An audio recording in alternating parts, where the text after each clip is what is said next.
Welcome to Ones to Watch, episode 17. I'm Reece Grau from Race Power. This, of course, is sponsored by Sportsbetting.com.au. It's the Manikato Cox Plate special, the Moonee Valley Carnival. It's upon us, guys. We're going to go through the Manikato and, of course, the Cox Plate in depth, like we did with the Geelong Cup.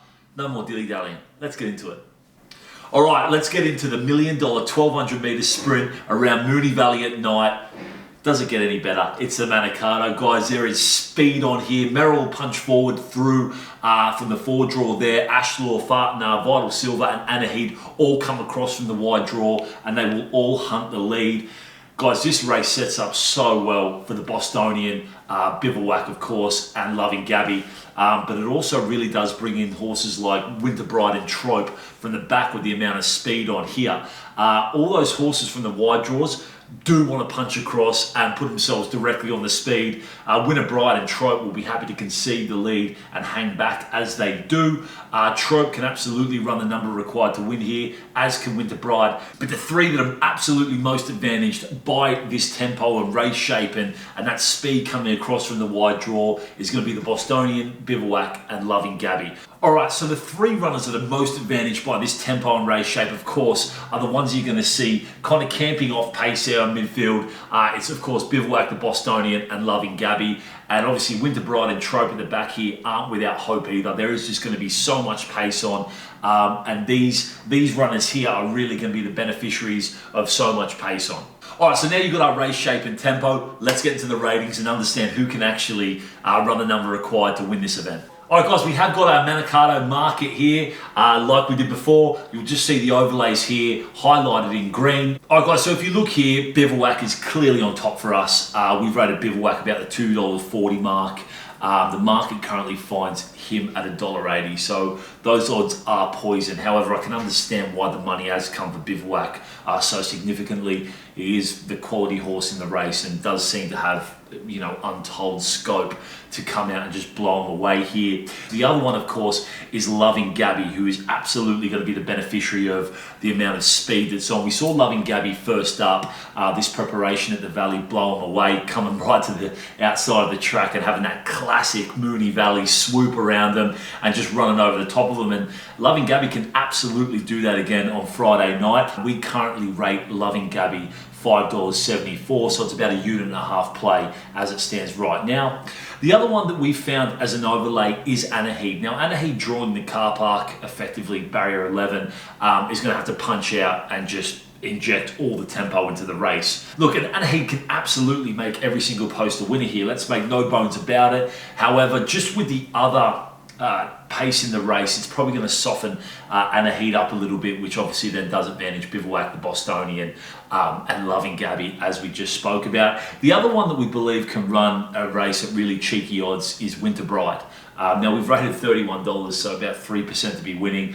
The market currently finds her at $51. So it's an extremely small overlay. However, if you are having a bit of fun and you're playing one out wide, the Winter Bride can absolutely come into it, bowling over the top of them from behind if there's hot tempo on. All right, guys, so that is our Manikato market. Short and sweet race assessment here for this sprint. Bivouac clearly on top. No value exists in his price. Loving Gabby, there is some fat in the price. We are rating Loving Gabby about the $5.74 mark.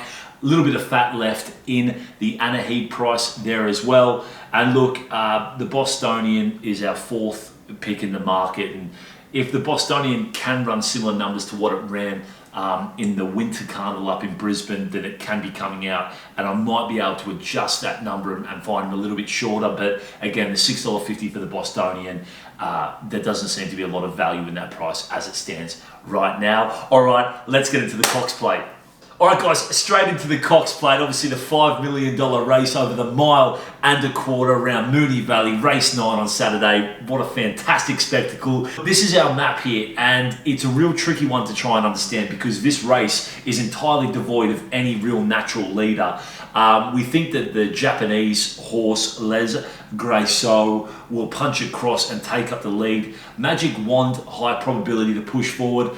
Now, the really interesting dynamic here is what they decide to do with Castle Vecchio. Sneaks in with 59.5 kilos, draws super soft.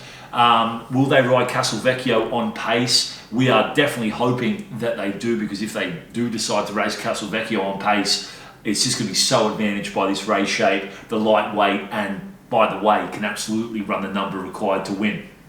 So this is how we believe that this race is going to set up after about 200 metres. Obviously, Homesman will punch across. Cape of Good Hope will probably go forward as well. Mystic Journey will look to sit midfield. Very elegant, again, sitting midfield there. And Avilius will probably find a spot back the rail off midfield, looking to, get a cheap run in transit and be rounding them. The old classic Moonee Valley, round them and run over the top of them. But this is how we believe that this race is going to set up. Who's advantaged by it? Well, I think that the Japanese horse is Les Grasso, punches across, gets a really nice lead, pretty soft lead, and look, it looks to be the quality runner in the race, as you'll see in our ratings. It's clearly on top for us. However, Magic Wand, not without a hope. It just depends what they're thinking with Magic Wand. Is it going to the Melbourne Cup? They mentioned the McKinnon. And it seems crazy to say that, they're putting Magic Wand in here just as a tune-up for the, Melbourne Cup. But there's every chance with Aidan O'Brien and his camp that's the case. I know it's craziness, but this really just could be a tune-up run for Magic Wand there as well. Who's advantaged by this map? As we said, the Japanese horse Les Grasso absolutely is. We think that Mystic Journey is going to get a really nice run in transit here from the 6th draw. Can just slot in and probably get a really soft run in that 3B type position just here. If it can slot in just in front of Very Elegant. So yeah, really Les Grasso and Mystic Journey are the ones that we believe are going to be the beneficiary of this race shape. Tear Cow Shark.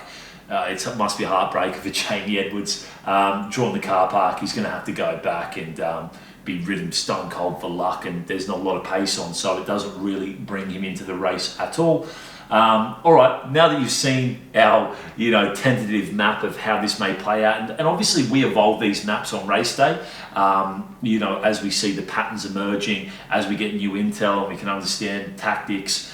We start to evolve these maps, but as it's Wednesday at 2:40 p.m, 3 days out from the race, this is how we believe it's going to shape up. Let's get into the ratings. All right, guys, we have got our full market for the Cox Plate up here. As you can see, as we always do, we've got the overlays or the value highlighted in green, and what you will find is that our ratings are almost spot on with the market, really. There's only 3 overlays that exist here, and we believe the market's only really got it wrong in a couple of spots. But what I'm going to do, like I just did with the Manikato, I'm just going to sort by our highest assessed probability, and we can start to have a look at our market and who we believe is a high probability runner. Then we can talk about the overlays. All right, guys, looking at the market here, we've got the Japanese horse on top, Les Grasso. We've rated it about the $5 mark, so 20% chance to be winning. Had to mark it down. On raw ratings alone, this horse rates through the roof, and there's about a $4 shot. Just from the wide draw, we've rated $4.76. Castle Vecchio gets in with the lightweight, can absolutely run the number required to be winning, so we've rated $7.62, or about a 13% chance to be winning the race. Mystic Journey, we've got as our 3rd pick, and we've rated $7.75. And Avilius is our 4th pick, rated about 10%, $9. The one thing I will say is that the market largely has sorted itself out, and we're kind of in agreement largely with where the market is at right now. Now, that may not be the case come race day morning, but as it stands right now, the only value that exists to ours is super marginal. We've got a 1% edge here on Avilius, a 1% edge on Magic Wand, and a 1% edge on Blackheart Bart, which is, a quarter of a unit stakes on pretty much all of them. So the overlays aren't in major supply as it stands right now. However, that may change come race day. But guys, the Cox Plate, you've kind of got our thoughts. We believe that the Japanese runner rates super. If it does ping across and get the soft lead, it's going to be extremely hard to run past. We know that.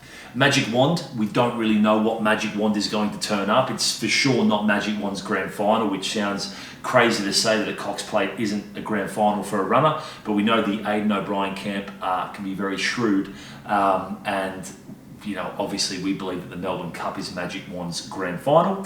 Avilius, without a doubt, it's his grand final. And of course, Mystic Journey has been aimed at the Cox Plate since the start of the preparation. So expect Mystic Journey of Villiers and the Japanese horse Les Grisseaux to be absolutely wound up for this. The same with Castle Vecchio.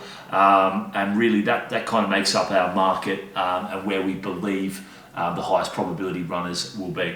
All right, guys, that's all she wrote for episode 17 of Ones to Watch. It's been the Cox Plate Manikato special. I'm Reece Crowd from Race Power. This is sponsored by sportsbetting.com.au. Good luck on Friday and Saturday.